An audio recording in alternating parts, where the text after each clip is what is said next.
최근 국제금융 지표들이 방향성 없는 등락 양상을 지속하면서 세계 주가가 하반기 상승에 따른 가격 부담 영향으로 조정 흐름을 보였습니다. 지난 주말 미 증시는 전주와는 반대로 오바마 대통령과 의회 지도자 간 긍정적인 회동 결과로 재정 절벽 우려감이 일부 완화되며 상승한 반면 유럽 증시는 유로존의 불안으로 하락했습니다. 이에 따라 지난 주말 미 달러화는 주요 통화 대비 강세를 보였으나 미 국채금리는 재정 절벽 협상에 대한 긍정적 평가에도 불구하고 산업 생산 위축 등으로 하락했습니다. 국내 증시는 지난달 이후 외국인들이 주식 매도 계속됐으며 채권 보유 잔액은 완만한 증가세를 시현했습니다. BS투자증권 이두원 상무로부터 지난주와 이번 주 국내외 금융 환경 변화에 대해 들어봅니다.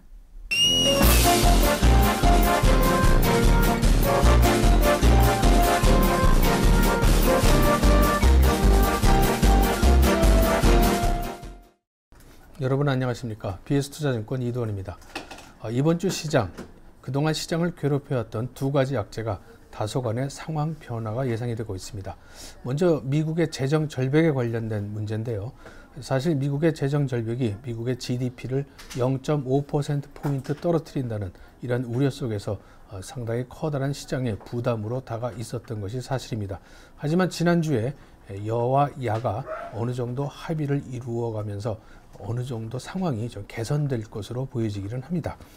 먼저 오바마 대통령과 그 다음에 야당의 대표적인 공화당 쪽에서의 가장 큰 이슈는 부유세를 어떻게 할 것인가라는 그런 문제였습니다. 오바마 대통령 행정부 쪽에서는 부유세를 신설하기를 바라고 있었고 또 야당 쪽에서는 부유세 자체를 인정하지 않는 그런 분위기에 있었습니다. 하지만 서로 한 발씩 양보를 하는 모습 속에서 부유세의 금액을 좀 상향시켜서 약 50만 달러 이상이 부유세를 내야 된다는 그런 의견을 접근하는 것으로 알려집니다. 이번 주에 몇 차례 더 회담을 통해서 어느 정도 윤곽이 더 분명하게 나서는 것을 상황을 고려해 본다면 미국의 재정 절벽 문제는 이제 시장의 부담에서는 약간씩 뒤로 좀 물러난 그런 느낌을 주고 있습니다. 두 번째 악재였었던 그리스 문제도 지난주를 고비로 어느 정도 해결이 되고 있습니다. 화요일 날 그리스는 약 40억 유로 정도 국채를 발행을 했는데 이 발행이 성공함으로 인해서 그리스의 재정 고갈 위험으로부터 조금은 벗어날 수 있었습니다. 그리고 월요일과 화요일 날 있었던 유로의 재무장관 회담에서는 그 당장 그리스에 대해서 지원 금액을 결정 짓지는 못했습니다만은 이번 주인 20일 날 어느 정도 결정 지는 것으로 합의가 되고 있는 것으로 알려지고 있습니다. 그렇게 본다면은 그리스의 재정 위기의 어떤 부담도 좀 완화되는 그런 국면이 바로 이번 주가 아닌가라고 추측해 볼 수 있겠습니다.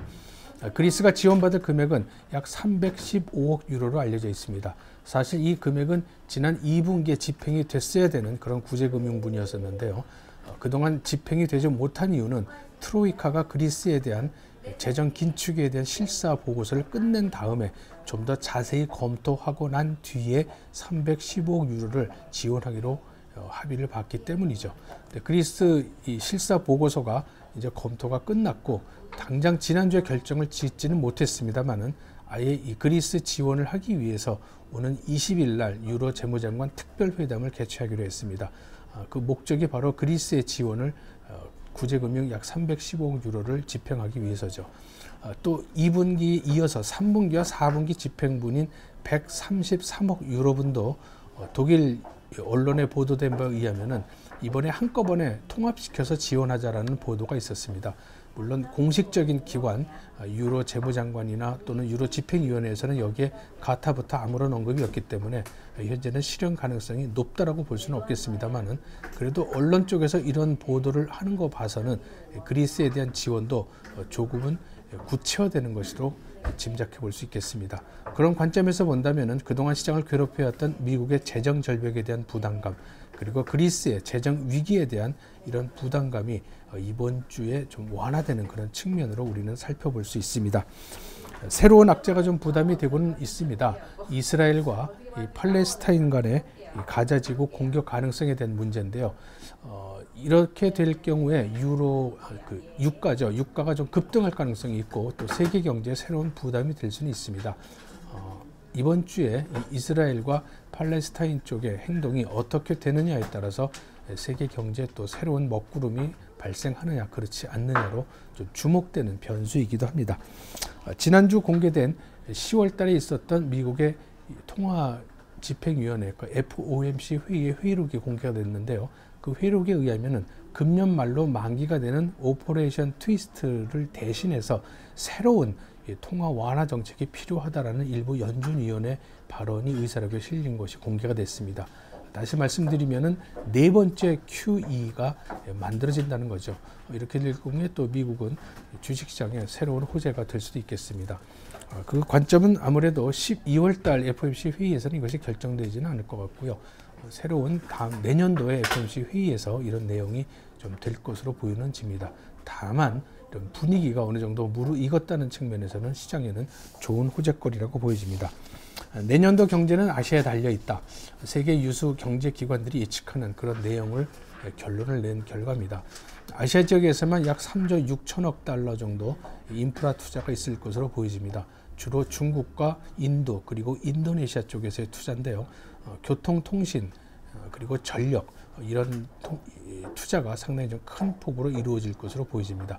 이외에도 남미와 아프리카 쪽에서 약 2천억 달러 정도 새로운 투자가 예상이 되고 있는데 이런 인프라 투자를 인해서 전 세계 글로벌 경제가 좋지 않습니다만은 아시아나 아프리카, 남미 쪽의 투자를 통해서 그들 나름대로의 어떤 경제 위기를 탈출하는 그런 해법을 펼치고 있습니다. 투자는 곧 이 경제 성장률도 자극시킬 수 있습니다. 세계 유수기관이 IMF 같은 데는 이들의 투자로 인해서 아시아 지역의 경제 성장률이 세계 평균 경제 성장률보다는 한 2%포인트 정도 높을 것으로 전망을 하고 있습니다. 또한 월드뱅크에서는 그동안 중남미의 빈곤층이 상당히 큰 문제가 됐었는데요. 이런 빈곤층에서 중산층의 비중이 거의 똑같아지는 약 5천만 명 정도의 중산층이 형성이 됨으로 인해서 빈곤층과 거의 대등해지는 수준이라고 발표를 했습니다.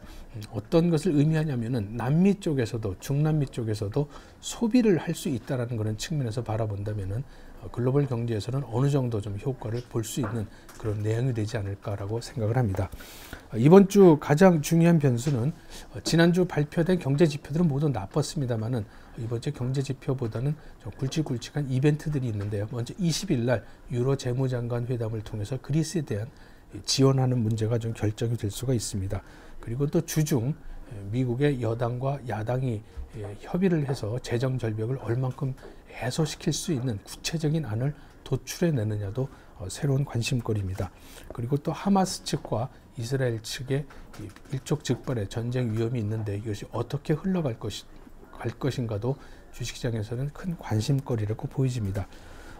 지난주 발표된 미국 경제 지표들은 사실 다 나빴죠. 소매도 9월 달보다 나빴고요. 그리고 새로운 주간 신규 실업수당 신청 건수도 급증을 하면서 경제 지표가 좀 나빠졌었고 또 뉴욕 제조지수도 마이너스 5.1이라고 기록을 하면서 경제 지표가 다 나쁘게 발표가 됐습니다. 하지만 주식시장이 크게 흔들리지 않았던 이유는 허리케인 샌디의 영향으로 일시적인 경제 지표의 악화다라고 해석이 됐기 때문에 새로운 모습으로서 주식시장에는 큰 영향을 주지는 않았습니다.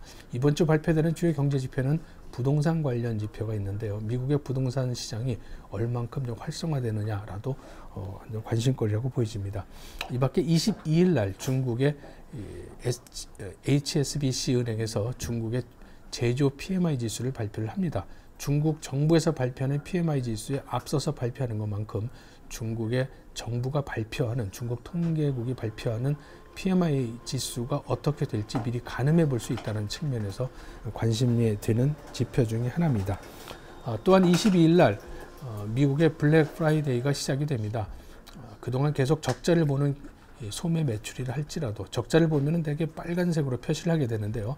적자가 흑자로 전환되는 그런 매출이 활성화된다는 그런 측면이죠.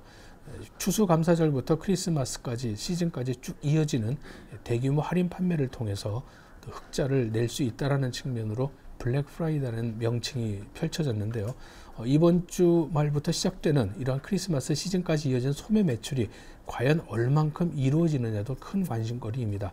특히 이런 여러 품목 중에 아이폰 5와 또 미니 아이패드 그리고 삼성의 노트가 얼만큼 팔리느냐가 큰 관심거리인데, 그런 관점에서 본다면 주식시장에도 이와 관련된 부품주나 반도체 관련주가 관심을 끌 수 있지 않을까 생각해 볼 수 있습니다. 지난 두세 달 큰 하락을 보였던 대형주가 지난 목요일과 금요일 날 일부씩 반등을 하고 있습니다. 이런 대형주의 반등 모습, 그리고 지난주 중반부터 큰 폭으로 떨어졌던 중소형 관련주들 모두 하락폭이 좀 심해서 오는 반등일 텐데요. 이런 반등이 대형주와 중소형주가 앞서거니 뒤서거니 누가 먼저 반등을 하고 또 어느 정도 반등의 세기를 갖고 갈 것인가도 주식시장 관점에서는 중요한 관전 포인트가 아닐까 싶습니다.